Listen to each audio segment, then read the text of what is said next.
Pela primeira vez na história, o aplicativo Telegram está instalado em mais da metade dos smartphones do Brasil. E apesar do WhatsApp ainda dominar esse mercado, estando em quase 100% dos aparelhos, é com o Telegram que a justiça brasileira está preocupada quando o assunto é desinformação. Mas por que o Telegram? Hoje a gente vai falar sobre como redes sociais e desinformação vão ser temas importantíssimos no Brasil de 2022. Você se lembra quando o bloqueio do WhatsApp em todo o território nacional virou motivo de piada? Milton, derruba o WhatsApp. Isso, por quê? Foram 4 bloqueios no curto período de 2 anos, deixando brasileiros e brasileiras sem a sua principal maneira de se comunicar. Mas por acaso você se lembra a razão desses bloqueios? Enquanto você pensa, você pode mostrar o seu carinho aqui pelo trabalho do Peixe Babel, se inscrevendo no canal para ser notificado dos próximos conteúdos. O primeiro bloqueio, que aconteceu em fevereiro de 2015, pois é, tem todo esse tempo, foi porque o WhatsApp se negou a dar informações para um inquérito do Departamento de Proteção à Criança e ao Adolescente. E apesar do inquérito ser sigiloso, o WhatsApp é conhecidamente uma das principais plataformas para uma série de violências contra a infância, incluindo o compartilhamento de imagens de abuso infantil. E nessa época, 2015, o WhatsApp ainda não tinha implementado totalmente a criptografia ponta a ponta, ou seja, até certo ponto eles ainda tinham acesso às mensagens dos seus usuários e poderiam atender a algumas solicitações da justiça naquele momento. Mas, independente de criptografia ponta a ponta ou não, um lema que sempre foi muito firme nas grandes empresas de tecnologia é privacidade em primeiro lugar. I believe that the future is private. I think it's privacy to us is a human right. Is really thinking about privacy as a human right. Ou seja, privacidade é um direito humano e as grandes empresas estão aí para garantir que ninguém vai violar a sua, exceto elas mesmas, se for conveniente economicamente, é claro, mas aí é assunto para outro vídeo. Com a implementação completa da criptografia ponta a ponta em 2016, os bloqueios que aconteceram a partir dali já não fazia mais sentido, porque o WhatsApp nem poderia atender requisições de justiça, porque eles também não tinham acesso às mensagens dos seus usuários. E esse é o movimento das grandes empresas e até da legislação mesmo, que conteúdo que nasceu para ser privado, como a troca de mensagens, seja cada vez mais assegurada essa privacidade. Isso porque violar a privacidade ou relativizar esse direito pode ser considerado uma espécie de vigilância em massa. Sim, estar nas redes sociais, estar conectado, deixou de ser um luxo e passou a ser uma necessidade. Alguns para trabalho, outros para estudo, ou no caso da pandemia, até para contato humano. A gente não tem como escapar de estar online, de estar nas redes sociais, que é majoritariamente dominada por plataformas privadas. E, portanto, é preciso garantir os nossos direitos como cidadãos nesses espaços também. Por isso que foi tão chocante quando em 2021 a Apple decidiu implantar em todos os aparelhos um sistema de verificação de imagens e conteúdo de abuso infantil. Então, todas as imagens da biblioteca e as mensagens privadas enviadas pelo iMessage estariam sujeitas a essa verificação. E eles bolaram uma forma um tanto quanto esperta de tentar manter a sua privacidade, porque toda a verificação acontece no aparelho do usuário e não viola o fluxo da criptografia ponta a ponta. Porém, especialistas em privacidade ainda argumentam que isso é só um jeitinho que abre portas para vigilância em massa. Isso tudo que eu tô te falando é para mostrar que aplicativos de troca de mensagem privadas praticamente não se sujeitam a nenhum tipo de interferência no seu conteúdo. Lembra? Privacidade em primeiro lugar. Então, mesmo em casos extremos, como crimes, as empresas têm pouquíssima liberdade para interferir no conteúdo que trafega nessas redes. Mas quando se trata do espaço público da internet, aí a coisa muda completamente de figura.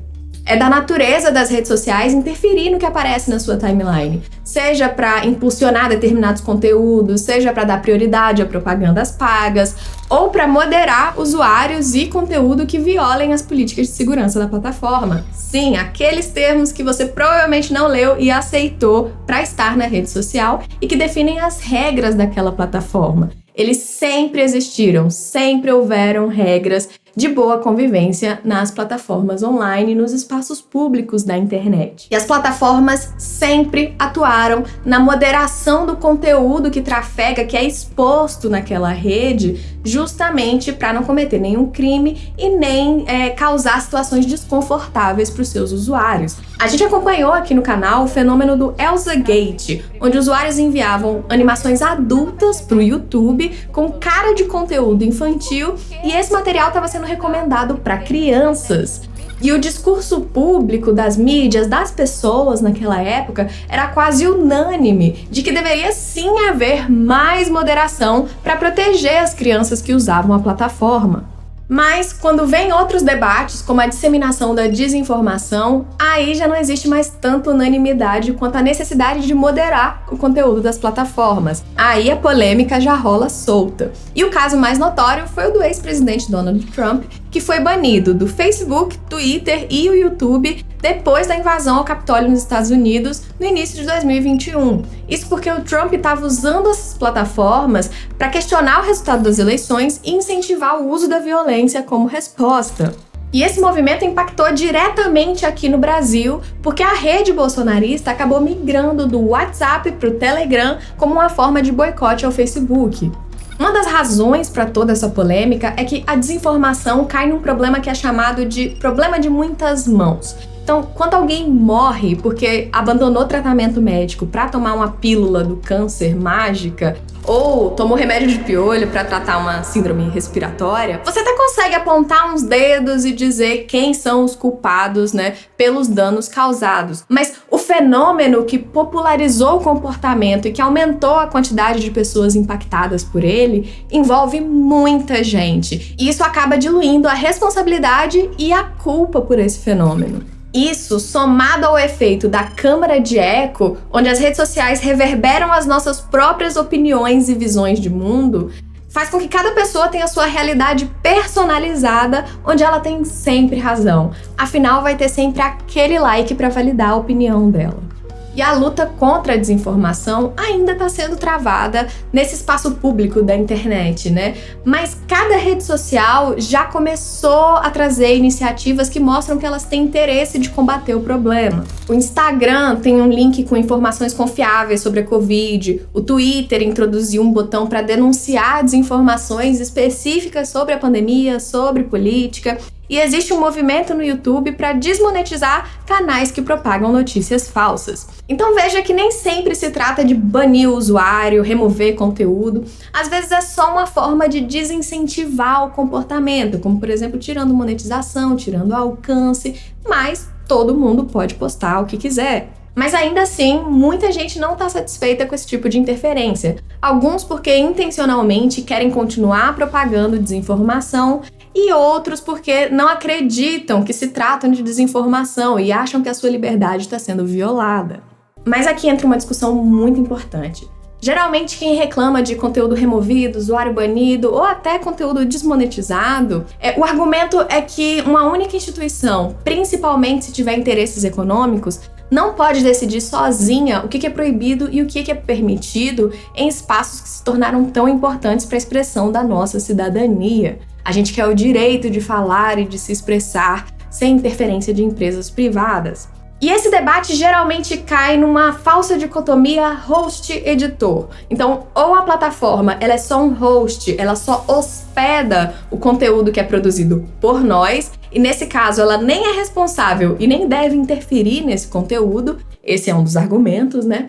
Ou a plataforma é uma editora daquele conteúdo, ou seja, ela interfere na forma que ele é apresentado, a ordem que ele é apresentado, o que vai receber destaque ou não. E essas decisões impactam diretamente na forma que a gente consome o conteúdo. Então, se você pensar num exemplo simples, quando você coloca um link no Facebook ou no Twitter e esse link é postado como um cartão com a imagem e a manchete, isso pode ter contribuído para o fenômeno da gente não clicar e não ler a notícia e emitir opiniões baseadas somente na manchete, que muitas vezes pode ser sensacionalista ou caça-clique, e igualmente fervorosa vai ser a opinião das pessoas que compartilharem sem ler o restante da notícia. Mas essa dicotomia é falsa, porque as duas coisas são um pouco verdade. O conteúdo é postado e curtido e compartilhado por nós, usuários, e a plataforma sim edita e interfere naquele conteúdo, na apresentação daquele conteúdo. Então, na verdade, a responsabilidade acaba sendo diluída entre todos os envolvidos e os impactados pelo problema, tanto os usuários quanto as empresas, as plataformas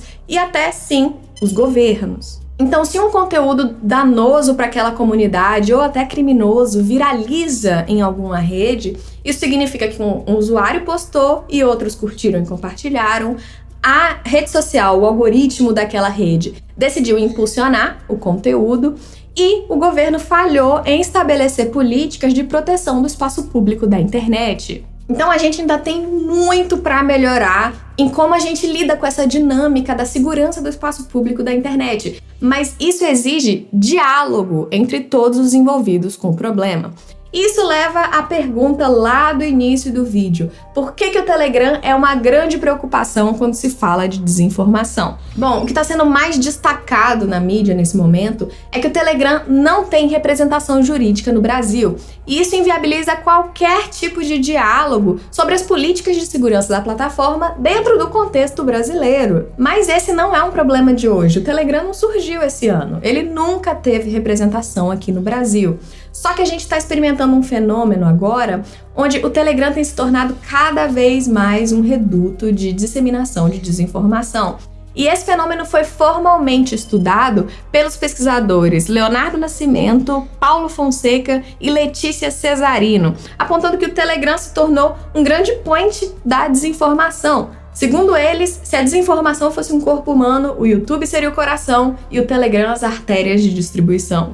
Olha que curioso, a hipótese dos pesquisadores é que as redes organizadas de desinformação, para não ser importunadas por desmonetização e remoção de conteúdo, estão postando seus vídeos como não listados em vez de públicos e estão compartilhando esse conteúdo em massa através do Telegram, que é uma rede de comunicação privada. E aqui tem dois fenômenos engraçados. Primeiro, vídeos não listados no YouTube continuam rodando propaganda, mas estão menos sujeitos a denúncias e pedidos de remoção. E por outro lado, pelo Telegram ser uma plataforma de comunicação privada, ele está menos sujeito a interferências no conteúdo que trafega. Mas isso não responde por que o Telegram e não, por exemplo, o WhatsApp. O Telegram é um aplicativo que a cada nova atualização aumenta o seu potencial de alcance, sendo comparável até com plataformas de conteúdo público, como é o Facebook e o Twitter, por exemplo. No Telegram, você pode ter grupos com até 200 mil pessoas,